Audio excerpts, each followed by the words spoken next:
Tersesat, oh tersesat. Haleluya.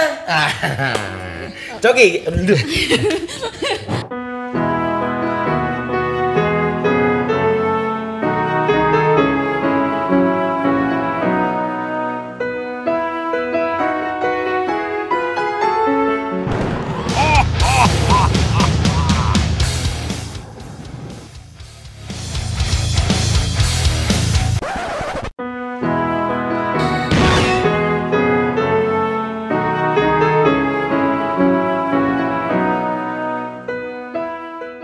Rizka, Iya. kenapa kamu ada di sini? Sudah tahu dong. Tidak usah ditanya. Tapi kita nanyanya ke Kak Yeri aja langsung gitu. Ayah Jangan hadir. sampai seakan-akan kita tidak ada apa-apa. Seakan-akan Priska cepuin Coki. Iya. Sehingga Benar kan, Bang Yeri?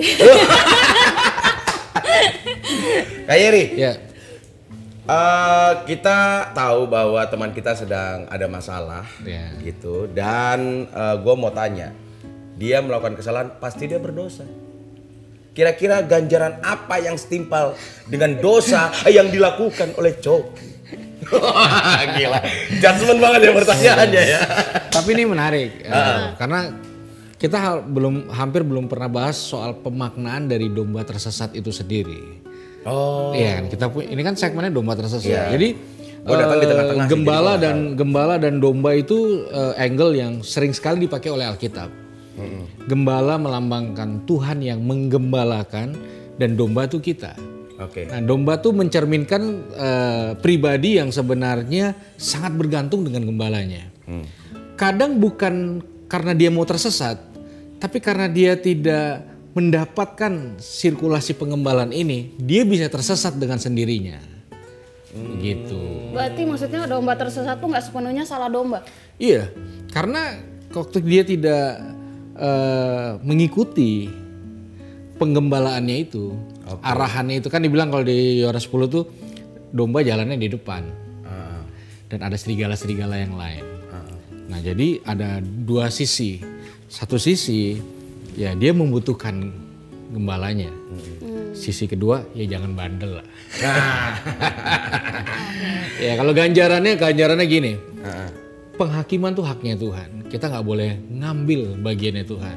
Oke. Jadi kecuali konsekuensi hukum tuh jelas. Masalah kan 127. Iya.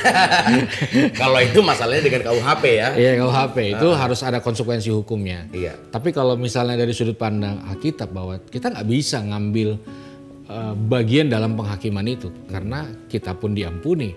Bahkan kita harus belajar untuk mengampuni gitu. Iya. Saya mau nanya nih Bang Pendeta. Kan nyabu itu nggak ada kan di 10 perintah Tuhan. Di hukum Taurat kan nggak ada larangannya nih. Iya, iya. Nyabu. Itu Bang Coki masuknya kemana tuh? Kalau misalkan dibilang bersalah nih. Iya, jadi itu nanti masuknya di Galatia 2 ayat 20 ada.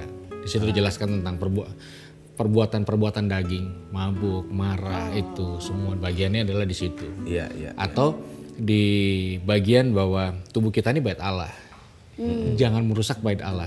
Siapa yang membinasakan bait Allah kita, Allah akan membinasakan dia gitu. Teksnya. Jadi tidak ada pembenaran bahwa loh sabu kan nggak ada di Alkitab. Ya iya, adanya di undang-undang. Karena belum dibuat ya waktu itu juga ya. Iya. Gitu. Berarti siapa yang membinasakan bait Allah, dia akan dibinasakan oleh Allah. Ya, jadi intinya adalah tubuh Itu ini bait terjadi Allah. sama orang-orang yang langsung karma instan. Maaf teman-teman editor terlalu Itu berbahaya. makanya kan kalau di brosur ada untuk kalangan sendiri. Iya. Jadi biarlah untuk itu kalangan sendiri. Meskipun yang nonton semua kalangan. Iya, iya, betul. Rizka datang sangat bahaya. Iya. Nah, ini kita mau lanjutin Apakah tentang akan ada pengganti secepatnya lagi? saya berusaha tersesat loh ini. Iya, iya. Saya sebenarnya saya tuh nggak tersesat sih. Nggak bisa ya ngejatuh diri sendiri. Tersesat gitu enggak. Cuman saya tuh merasa kalau saya ya kalau orang tuh tersesat, saya tuh tahu jalan pulang, Iya. tapi malas pulang kadang-kadang. Oh gitu. Iya. Berarti tersesat di jalan yang benar jangan. Iya, tapi kayak malas pulang, maksudnya kayak misalkan sekarang kan lagi pandemi gitu kan ibadah online semua kan. Saya sudah mulai nggak ibadah kan itu udah hampir setahun. Puji Tuhan. Gitu kan saya tahu jalan pulang tapi saya malas buat pulang kayak gitu. Iya. Iya, iya. Yang penting kan jalannya udah ada, bukan jalan yang masih dibangun. Emang Iya. bisa pulang. Begitu. Ya, aman lah saya. Aman lah, Masih aman. Iya. Ya udah kita pembahasan tentang Bang Coki segitu dulu nih, kita Segitu mau dulu baca aja. pertanyaan-pertanyaan dari orang-orang yang ini nontonnya mungkin pas masih ada Bang Coki, jadi dia Iya. openingnya kayak gini. Tersesat, haleluya. Shalom Uncle Coki dan Pastor Yeri, mau tanya, waktu Yesus membuat mujizat 5 roti dan 2 ikan, tidak mungkin kan makan ikan mentah? Pertanyaannya, jadi ikan apa yang dimakan 5.000 orang itu? Apakah ikan kukus atau ikan goreng? Ini dari Julian Wilmot. Siapa bilang nggak mungkin ikan mentah kalau menurut gua? Apakah ada dabu-dabu atau colo-colo? Jolo-jolo aja. Timur sekali ya. Nah, kalau kita lihat secara kontekstual fisik, kan itu dibawa oleh satu orang anak, ya kan? Bekalnya, Iya benar. ya kan? Rotinya bukan berupa tepung, bukan berupa terigu, sudah terolah menjadi roti. Ikannya pun ikan siap saji. Oh. Karena dia Sarden. karena tidak ada orang bawa bekal makan tuh Mentah. makanan mentah, Iya, benar, kecuali dia sushi. Iya. Itu pun ready to eat. Iya. Berhubung itu terjadi di Israel bukan Jepang, udah pasti itu Tapi sudah di, matang di, ya. di Jepang tuh ada yang terkenal namanya ikan petrus. Nah ikan petrus kalau di Indonesia ada ikan mujair ternyata.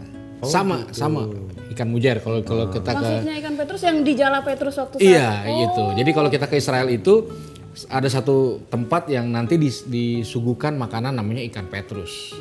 Padahal mujair. Iya, Dan iya, enakan mujair yang di sini. Iya. Oh, enakan yang di sini ya. Enakan di sini. Soalnya kalau di sana pas dimakan menyangkal mulu.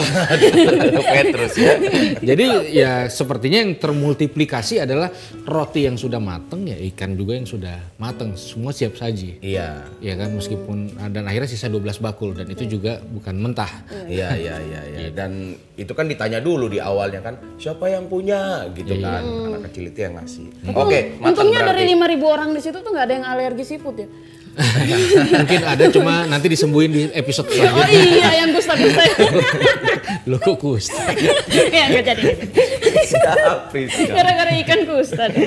Ini pertanyaan selanjutnya dari JT Aldo. Persembahan bisa dapat cashback nggak bang? Kalau pas mau kasih nggak ada uang pas. Nah, ini menarik ketika gerejanya online, persembahannya online, aplikasi banyak yang cashback. Iya. Cashback tuh larinya kemana? Nah, itu dia. Nah yang Alkitab atur cuma motivasi dan attitude memberinya. Gitu loh, kemurniannya, memberi dengan sukacita, memberi dengan tulus, gitu. Nah itu kan akan dikembalikan ke si pemberinya. Apakah cashbacknya mau disimpan atau dibalikin? Ya, itu kan hati nurani. Tapi intinya yang dikejar adalah bukan perintilan ini cashback apa enggak, jumlahnya berapa apa enggak, hari ini apa enggak, dikasih kemana apa enggak. Tapi memberi dengan kemurnian, dengan sukacita dan dengan tulus. Tidak dengan kayak orang judi gitu loh. Kasihlah 30, maka kamu akan dapat 100 kali lipat. Iya. Haleluya. Gitu kan. Berarti nggak ada hukum ekonomi di agama. Nggak pakai voucher juga ya. Nggak pakai voucher. Oke, satu lagi. Satu pertanyaan lagi nih. Tersesat. Haleluya. Aduh panjang sekali nih. Dari Denis Damaji. Shalom Pak Pendeta Yeri dan Uncle Coki. Saya mau nanya. Waktu Yohanes Pembaptis membaptis Tuhan Yesus di Sungai Yordan, apa yang kira-kira dikatakan oleh Yohanes Pembaptis?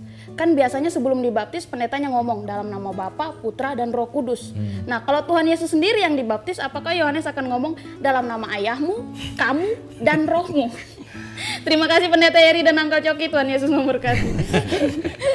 Iya. Nah di dalam teks Alkitab yang dikatakan itu kalau saya tidak salah di dalam perintah amanat agung. Yesus yang mengucapkan setelah dia dibaptis. Jadikan semua bangsa muridku dan baptislah mereka dalam nama Bapa, Anak dan Roh Kudus. Dan ketahuilah aku menyertaimu sampai pada akhir zaman. Kayaknya itu tidak dibawa deh template-nya.